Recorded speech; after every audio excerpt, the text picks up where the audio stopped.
Hello and welcome to Waxsimile Wednesdays. My name is Briget Boyle and I'm the CEO and creative director here at Waxsimile Productions. This is my living room where all the work happens now. Hope you're doing well today. I want to take a second and just shout out to California, send California some good energy that the fires stop and with swiftness. It's very smoky here in Oakland, so my heart goes out to anybody who's struggling today, and just want to throw some good energy out in the world for that. So I'm super excited. Today we're going to be talking about the I Need Space Festival, which is happening this weekend, August 21st and 22nd. Friday night will be 6 to 9 p.m. Saturday will be 5 to 8 p.m. and we have a stellar lineup.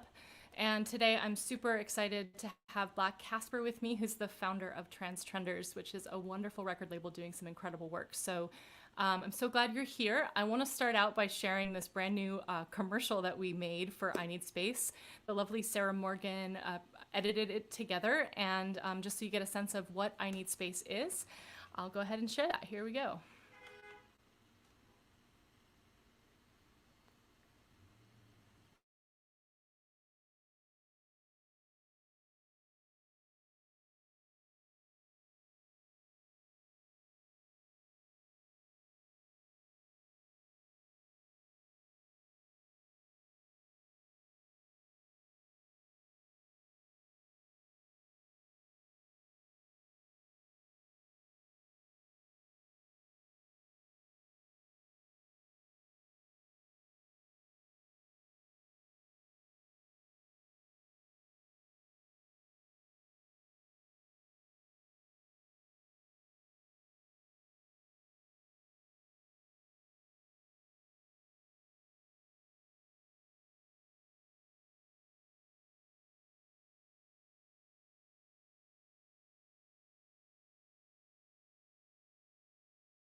Okay, I am struggling with the audio situation tonight. My mic was muted. I'm terribly sorry. And it's not nighttime. Clearly, I have to get my head together. Give me a second. um, yeah, there's just been so much exciting things happening at I Need Space and with Waxsimile Productions, and we're just going to be rolling out some great projects over the next few months, and working out some incredible collaborations. And the one that's most eminent is this new collaboration with Trans Trenderz, where who's going to be bringing some artists to the I Need Space Festival on Friday. So I'm going to welcome Blxck Cxsper in to talk a little bit more about Trans Trenderz. Hey! Hi, how you doing? I'm so good. How are you? I'm good, pretty good, yeah. Hanging in there? Yeah. Where are you located? I'm in Montreal. Oh, Montreal. Yeah. Are you a French speaker or a Quebecois speaker? Yeah, I'm actually French from Oh, Paris, which is why I'm wearing this jersey today to represent nice. my city. But yeah, I'm French, born in Paris and like raised around Paris, and like I had like stints of living across seas and stuff, and then I went to Montreal when I was 18 years old, and I've been there for 10 years. That's awesome. So cool. I've been there one time a million years ago, and it was really cold and really beautiful. Yeah. Yeah, so I would just want to like give you as much space and time as possible during this interview. So can you tell me about the work that you're doing with Trans Trenderz and who you are as an artist?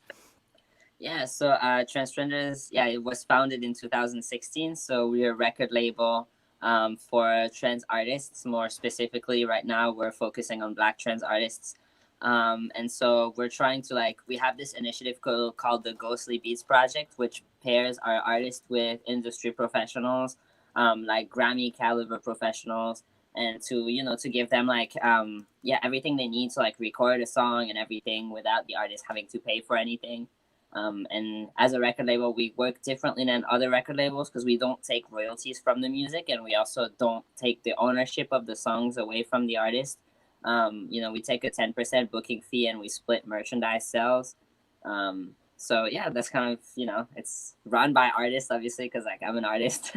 Yeah. And so like the goal is really to like, for me, it was to establish like a record label with a contract that I would sign myself, So yeah. Yeah, that's awesome. I love hearing about different models of how to run a record label. I mean, that's something that Waxsimile is working really hard on. Is like, I have had just this thought in my head over this weekend of like, what if artists were just paid to be artists and like it wasn't dependent on them like hitting Spotify or like what if it was about actually the generative process of creating music, and how can we create structures that supports the lifestyle of artists and doesn't necessarily need them to like grind as hard and be as stressed out and sort of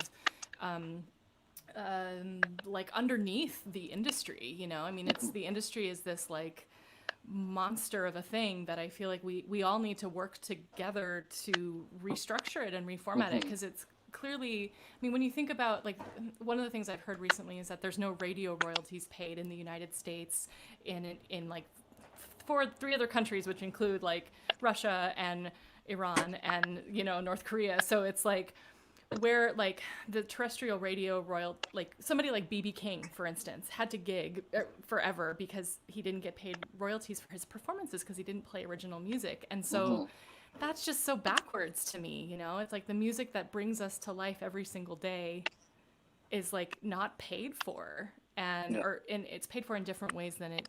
I don't know. So I'm really, and I'm so glad to hear what you're up to, and I want to learn more about that, because I think it's really important for us to revision and restructure the industry, and it's us who are, it's like the people in the industry who make up the industry, and so great contracts and things like that can really help shape how things move forward.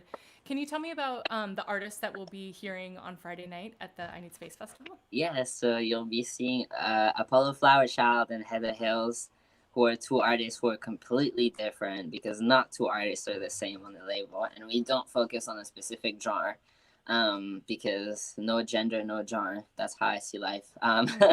But yeah, so Apollo does like some indie folk, inspired by like with sprinkled with a little soul on top of it. That's like the type of vibe that they have. Very healing music, and Heather is very much electric hip hop, like think Missy Elliott meets Azalea Banks, and it's like completely different styles of music, and both of them are amazing, and I'm really excited for everybody to see them perform. That's awesome. I'm curious how you met them. What was the connection? Actually, Apollo came to like an open mic that we organized with Trans Trenderz last year. I wasn't there, but my coworker and like the manager of Trans Trenderz, Steph Derwin, was. I'm sorry if you hear my dog walking in the background. She just wants attention right now.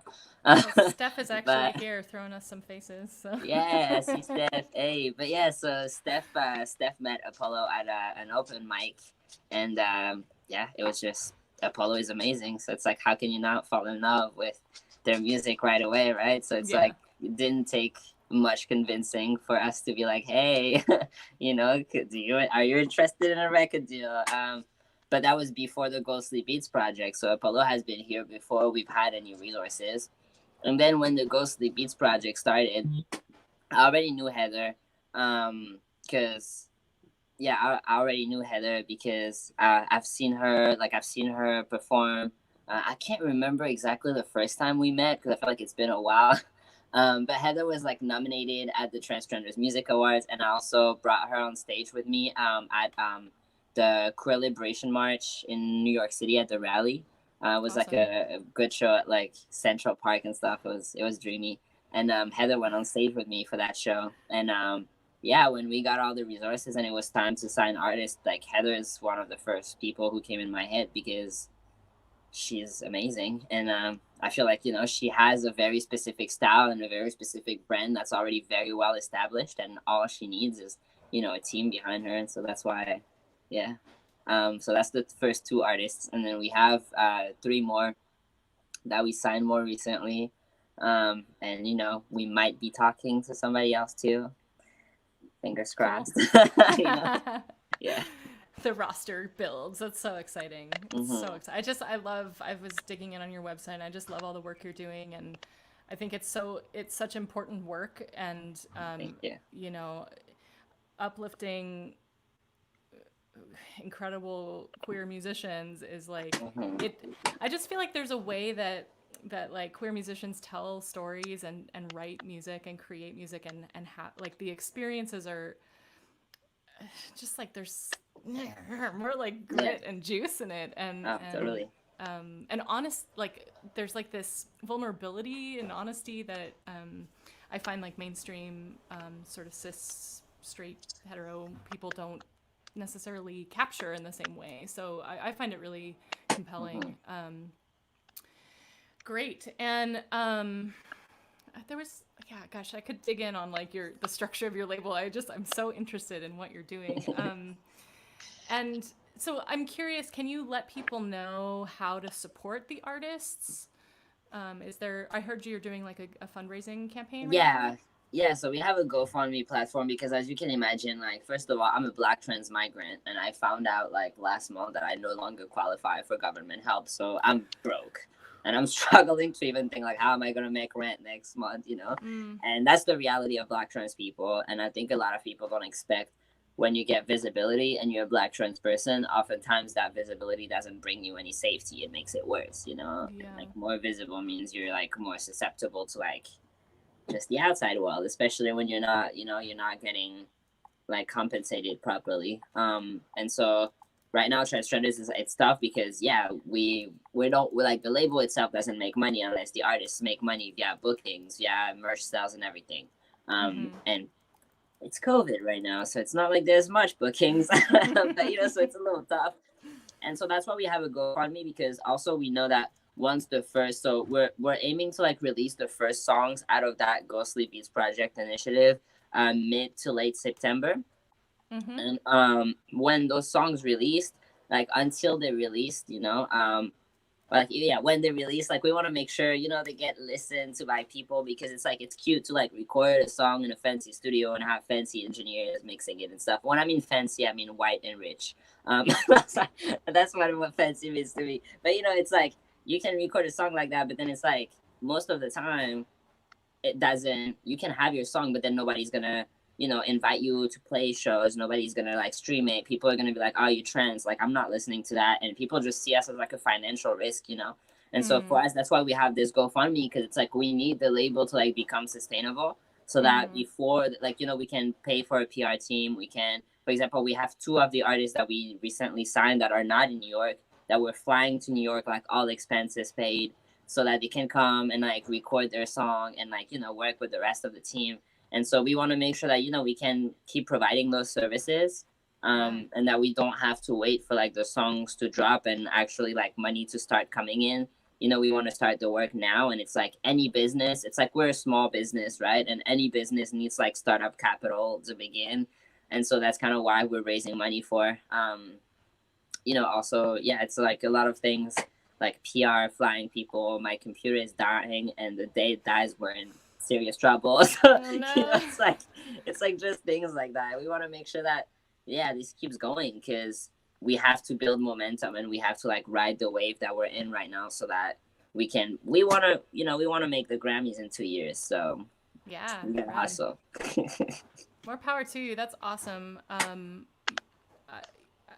I think that sort of visioning and goal setting is like can create magic, like if you just see it Mhm. and you see the real, like you see yourself in the on the Grammy stage or in the audience there, like that stuff can really generate reality. Mhm. And I just like it's coming at you, like it's gonna happen. I can feel it. And yeah, I like, is there anything else you want to tell me about like the experience of Black trans artists, or the label, or any other important work we should know about? I mean, yes, I mean the experience of Black trans artists is like, it's even different than, because I was a queer artist before I was a trans artist. Like before Right. I came out, like I was making music already, and I was getting booked, and I was getting people listening to my music. I was the biggest lesbian out there, but you know what I mean. That didn't like, it feels like that didn't stop me from getting booked and like actually like being on stage and stuff like that. People didn't really, because I feel like times are changing, so like queer artists have more opportunities. But then I came out, and then people were like, when I came out, people were like, oh, you're gonna take testosterone, and then you're Mm. gonna grow facial hair, and then everybody's gonna book you, and then everybody's gonna listen to you, and then everybody's gonna pay you more than before. No, that's not what happened at all. It's like now it's actually like it's harder. Even pride events they don't book us. When they book us, they don't pay us. Like that's happened more than like I every week. It's like I hear about like some like Black trans person that didn't get paid for a gig they did, and like the queer cis people on the lineup get paid. And so yeah, and it's just like there's no representation out there in the mainstream industry. So it's like you have to grow up with no role model, like none at all. It's like not even like an Ellen DeGeneres. Like there's nothing for us, and so it was just like um yeah, so it's very hard, and most artists that I've worked with, because I've worked with like a lot of artists throughout the time with Trans Trenderz, like a lot of Black trans artists, and like I would say like like most of them, like 75% of them were people who stopped making music when it came out, because they were like, what's the Wow. point? Like, it's like, Wow. yeah, before I was getting gigs, or I was like getting included in like pride events and stuff like that. And now it's like, nobody wants me no more. So why am I gonna spend my energy and money I don't have, and the time that now I have, because then it's like you become a Black trans person, then your life expectancy just like drops to, the late 30s. And then you lose, like, you don't, it's like 34% of Black trans people in North America like live with less than $10,000 a year. And so it's just like, yeah, it's just like a lot of life kind of flips upside down. And then it's like for example, the difference between, I feel like throughout my experience, like the differences that I felt between like the white trans community and the Black trans community, for example, is like, I don't honestly, like, I don't have access to hormones. I don't have access to surgeries. I'm a Black trans migrant. What I'm worried about is housing and feeding myself, Right. and not getting like, yeah, like assaulted and stuff like that. And it's just like, it's a different reality. And when you see like a lot of communities, like white trans communities, they focus a lot on like the medical transition and like, oh, how many months on T are you? And I'm just like, actually, like, I gotta buy it off my friends, so I gotta make the Mm. bottles last. And it's like, I'm not on tea like that. And it's just things like that. And it's like, it's just different realities. And it's, yeah, you have to survive, and that's a full-time job in itself. Yeah. I'm curious, like, as an artist, as a musician, are you writing about this kind of like the issues that you're facing as a trans artist, or do you what do you write about? I write about everything, to be honest. I mean, I guess like when you write Yeah. music, you're writing about the experience of a trans artist. Right, because I'm that's what writing you about are. my experiences, obviously, but for me, my music is not very like. It's not like, oh, I'm a Black trans person and like stop killing us Right. and stuff. Like, obviously, there's gonna be parts of that in the music, but for me, it's like, me personally, I make a lot of music about like love Yeah. and feelings, and a lot of music about like sex and stuff like that too. And for me, it's like very important to like represent, um, like, you know, to talk about like, yeah, just talk about life from the point of view of a trans person, but also like, I'm always trying to make music that's not cis assumed. Right. So it's like, if you listen to my lyrics, like I'm singing about trans women. Mm. You know what I mean? And it's like, for me, I'm trying to like kind of flip that narrative where it's like, every rapper out there is sleeping with trans women. Just write about it. Why are you ashamed? Like, you know what I mean? So for me, that's like that. And also like, and then most of my music is like, fuck all of y'all, I'm gonna make the Grammys. I don't care about the haters. You hate, and you know, that's it. And I'm gonna make the Grammys, and I don't care about y'all. Like, I look good, and that's it. Like, you know, Yeah, yeah. that's legit. I mean, I love that you've also created the Trans Music Awards. I think that's a really like, I mean, part of the deal with like, it's part of the thing I've been thinking about is like, at what point do we just like stop and just like make our own world? You know, like how and I know it's like it's a lot of work and it's risky and it's scary and it's like who's gonna be with us when we do that? But like, are they with us now?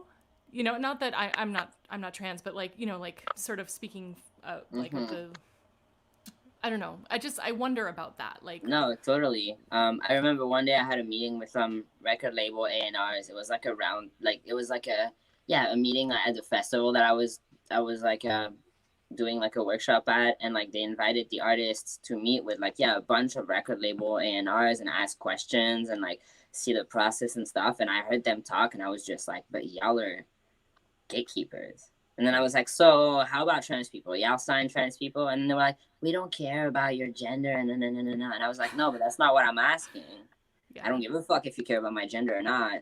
Are you gonna sign me though? Like my first single is called Big Dick Girl. You still gonna sign me though? right. And you know what I mean? And it's like they were all like, oh, the way we find artists, we don't really listen to submissions. Our lawyer usually recommends artists, and I'm like, so y'all don't sign trans people? Because how am I gonna find a lawyer? I already have an immigration lawyer to pay for, and that shit is expensive. You know what I mean? Right, So it's like, right. no, they don't. And so basically, like that whole meeting, they talked for 20 minutes, and I hijacked the rest of the meeting, like the last 40 minutes, and I was like, this is why y'all are fucked up. And Yeah. I was in this like, I was this little person that looks like I'm 12 years old, covered in tattoos, being like, so y'all ain't shit, and you don't sign trans people, and y'all are the gatekeepers, and like every single one of them after they were so silent, and after the meeting they came to me and they're like, thank you so much. Who was in my inbox afterwards? Nobody. Of course. Yeah. I mean, it's typical. But none of them got featured in Billboard though, so take that. So tell me, what was that? Tell me, you got featured in Billboard? That was last week. Like, I'm like, success is the best revenge. And Yeah, like tell for me me about it's it. just very satisfying to see all these people who just never gave us a minute of their time. And it's like, yeah, we got featured in Billboard before our music even drops. Like, you That's know what I mean? And I'm amazing. like, can you do that? No, you can't. And it's just like, because also like trans people are like, Black trans people were fucking resourceful. Because when you have to like survive with nothing, and when I mean literally nothing, I mean most of the people on the label experienced homelessness at some point. Like literally nothing. When you have nothing, you got nothing to lose, first of all. Yeah. Cause like, what are y'all like? You know, if I'm in a meeting like that with like those important people, and I like call them out, what are you gonna do? You're gonna blacklist me? Like, you haven't blacklisted me before just because of my identity. Like, I don't care. Right. And so like, Right. we don't have nothing to lose, and because we have no resources, we have to find ways to like make stuff happen without resources. And I always use that reference. Put Drake in the studio, in my home recording studio, and tell him, okay, make your beat, record your song, mix and master it. Homie won't be able to do shit. I Yeah. can though. So why am I gonna look at him like he's an icon and he's an idol when you need 100 people behind you to put a single song together. You can't even write your own lyrics. Shout out to Quentin Miller. And then, you know, and it's just like, yeah, like for us, I can't pay a ghostwriter, so I write my own stuff. I can't pay an engineer, so I learn how to engineer myself. I can't pay those people, so I learned how to do everything myself. And that's why I started Trans Trenderz, not because I had like contacts in the industry, just because I was like, they're not gonna help us out. And I have those skills because I had to learn them. So I might as well share them with people in my community and then form a group, and like, because together we're stronger. Yeah, and awesome. Every single person we work with has told us that like they've never met somebody as professional as us, which is also something that tells you that, you know, I'm out here like looking like a 12-year-old, cursing like a fucking sailor, covered in tattoos, wearing like a PSG jersey, but I'm still more professional than these fancy people. Yeah. And for me, that's also super important. And that's why, that's also another thing that for me, Trans Trenderz is like, it's super important. It's like, every time we step up in a space, we're not going to compromise who we are. If we record a song, it's a Black trans person that gets the final word on everything. Like, it's Black trans people deciding everything, like producing the tracks and everything. And I'm not going to change who I am for nobody. And I'm not going to change the way I speak for nobody. I don't care how famous and how rich those white people are, how academic and stuff. I'm going to come in the room and I'm going to curse and I'm going to wear my football jersey and I'm going to be covered in tattoos and I'm going to smoke my joint before I come in the building and I'm going to smell like weed when I come in the building. But you better treat me like I'm a professional still. You know what I mean? Because I'm professional. And I think it's like, that's also a thing. It's like, you can't, this industry is meant to like, it's like people have to put on a mask when they enter those spaces. And the way I see it, it's like every time, and I'm not talking about the Corona mask. Right, okay? the Corona Please mask. do wear a mask. I'm talking about like, you know, but for me, like, that's when people expect you to be somebody else and you step in a room and like you change your language and you change your appearance and stuff to look like them and to sound like them, you lost your power. Right. And so for me, that's also something that's big with Trans Trenderz is like, people told me I wouldn't make it because it's too trans, because my music is too like, I make trap music, like, you know, I release songs like Big Dick Girl and stuff. And I'm like, I don't care. I don't care what y'all think. I don't care if like you think that like the world is not ready for me. I'm gonna make it ready. And that's it. And that's so awesome. For me, that's like super important. And yeah, so that's what Trans Trenderz is. That's so rad. You're such a like, just a trailblazer, you know, and I feel so honored that I have become acquainted with you. I mean, I'm looking forward to getting to know you more and watch the work that you're doing and see it unfold and flourish, because I really think it's going to happen, you know. I mean, I think you've got great artists and you've got great ethics and I really think that like that's the shift that's going to happen in the world, that like capitalism is going to take a back seat to like ethical business practices, and we're going to like, things are going to shift, you know. It has to, because we're, you know, it's like the world is in such a mess right now, and I feel like the only way to get out of it is to revision and rebuild and restructure and lift up the, you know, the marginalized of the marginalized of the marginalized and put our arms around, like, you know, it's like, I just feel like we can put our arms around each other. We can hold each other up. We can hold each other accountable. You know, we can look at labels and say like, do it, you know, like, where's the money? Is the money going to the artists, or are you like, where's like, what's happening here? Right. And like, we can, I actually want to start a revolution against Spotify, where like all the artists demand that they pay us for the music that we put on their platform. Because honestly, like, we are creating content, spending, anyways, I could go off on my, I mean, for me, Spotify, I have like very mixed feelings about it, because if Spotify and like the whole digital world didn't work, it didn't exist, right, and no way Trans Trenderz would exist either.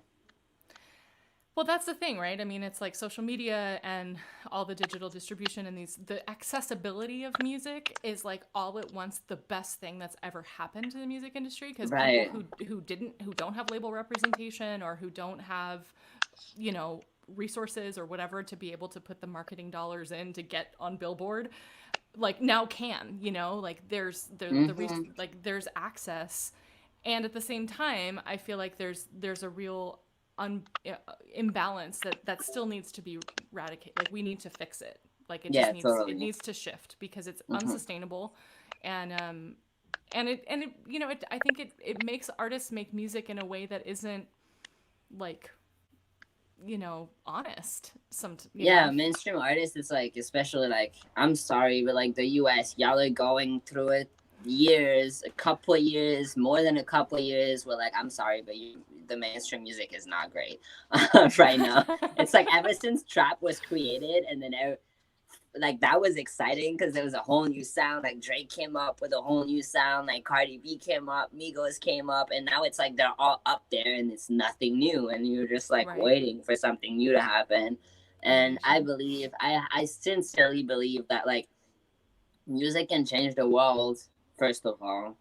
And I believe that like, yeah, when you give a voice to people who haven't had one, it's very powerful. And those are like things that like, because it's also like, I don't know, music is like a revolution. Like hip hop is like the voice of the revolution everywhere around the world. Like everywhere that I've lived, in every country that I've lived around the world, hip hop has always been there supporting the most marginalized.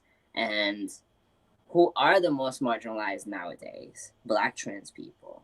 So we got to give them that, we got to take that power, and we got to like put those stories out there. And I feel like it's not going to just help us as a whole, it's going to help everybody else. Because if I show up on your screen and you see like I'm a Black trans person and I'm really confident, and and I'm here like, I don't care about what you think about me, and I'm here like trying to like being like, yeah, like my gender is not like, I don't have a gender, and your gender doesn't have to be what's on your birth certificate.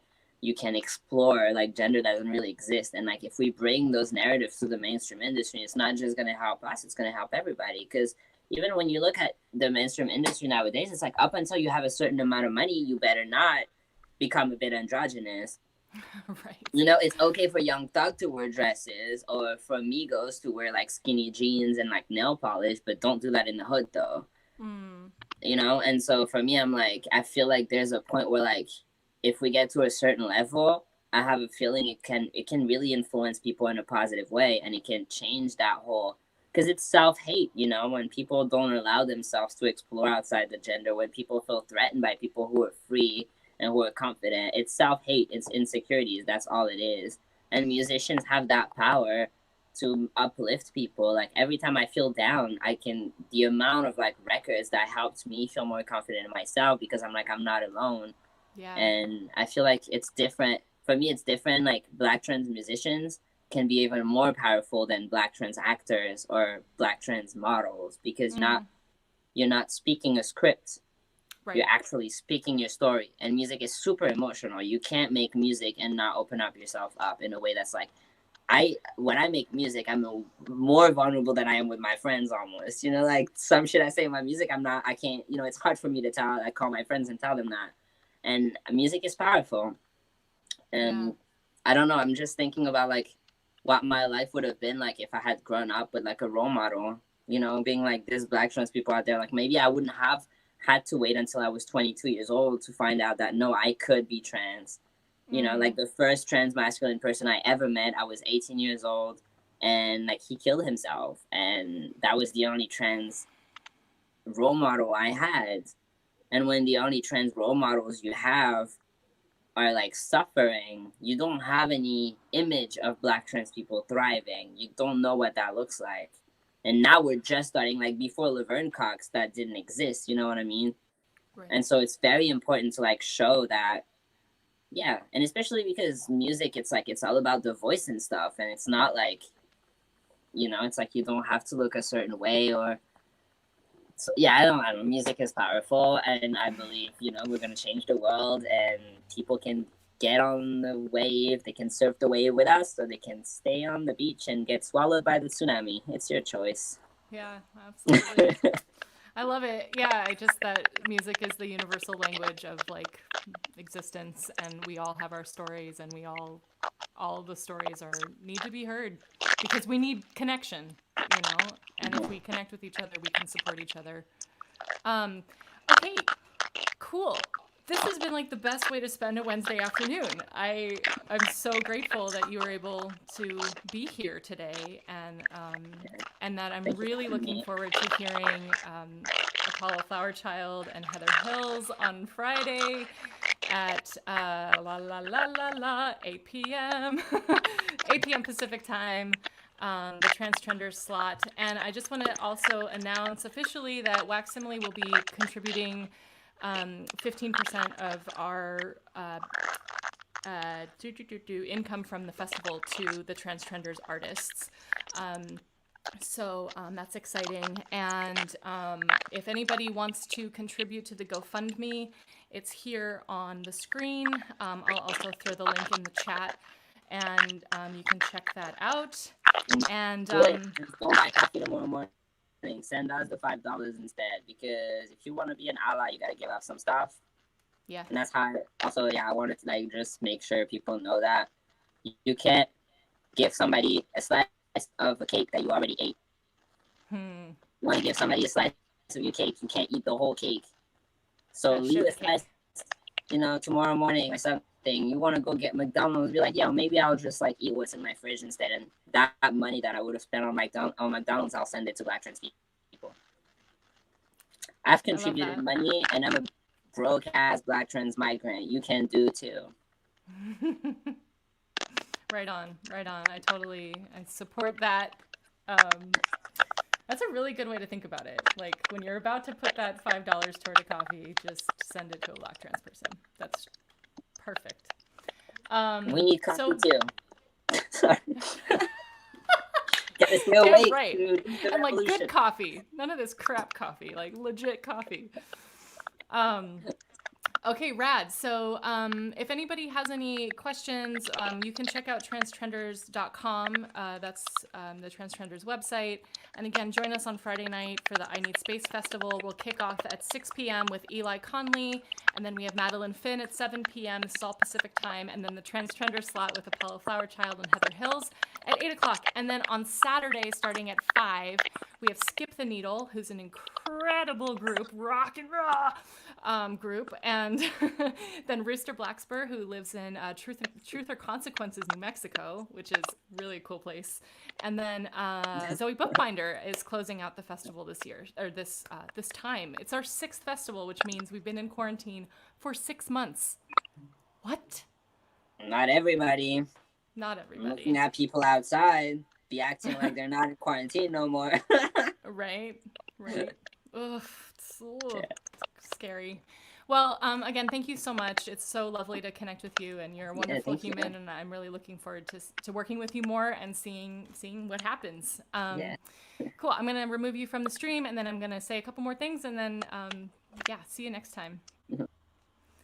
Great. So that was so much fun. Had a really good time there. I just want to pull up our I Need Space commercial and play it with the sound this time, Briget. And just a second for that. I'm really super excited about the things that are happening on Waxsimile, and we've got a really exciting project that will be dropping next week, which is the Enhanced Replications project. So my father, Tim Boyle, who was the founder of the label with me, was a recording engineer in Hollywood for many years. He worked on a lot of great films, and he did a really good thing with his life. And he passed away in December. And right before that, we released our first collaboration with Jeremy Kroll, who's an incredible metal guitar player. And so we released a metal guitar version of Terminator 2. It's called Future War Suite, and so it's kind of amazing. It's on all the streaming platforms, and then coming up in about a week, we will be releasing Klendathu Drop from Starship Troopers, and Starship Troopers was actually my first job, which was when I was 14 years old. I got the incredible opportunity to work on the film with my dad, and so it's a very meaningful project for me. I'm really excited to share it with you. I'll be posting that when it's up. And in the meantime, take a look at this wonderful, beautiful commercial. I'm going to share the audio this time. Imagine that. And share the I Need Space Festival commercial to take it out. And thank you so much for watching and listening and bearing witness to what we're up to. And we're gonna go out with this. Okay, right people of here. the internet, it is time. I Need Space is live! In this constant mystery, let this drift set me free. So fly on, fly away. Tempted lava taproot, double meaning. I'm trying not to hang on to reptilian sap that hardens into an amber wound. Beware around you. You will never love me if I can't forgive. It will always bug me. This one is for my wife, Yanira Marin. I was just about to call you when the phone rang. Funny how love be thinking the same thing. The phone rings, what you doing? I'm chilling. Where you at? I'm at the crib. Who you with? I'm by myself. You wanna come through and kick it? Yo, I'm with it. I used to love them and leave them. That's what I used to do. But like a It's I Need Space Festival's intention as we move forward to have all of our sets fully ASL interpreted. Gonna keep on moving forward. Keep on moving forward. Keep on moving forward. Wouldn't tear us apart or disown me. Baby, you're my one and only girl. Sex is elusive on a good night. Netflix is fucking up my sex life. madness that's going on. All these legends of ours are dying. They're leaving it to us, and we have to step up. So let's do it, y'all. You, me,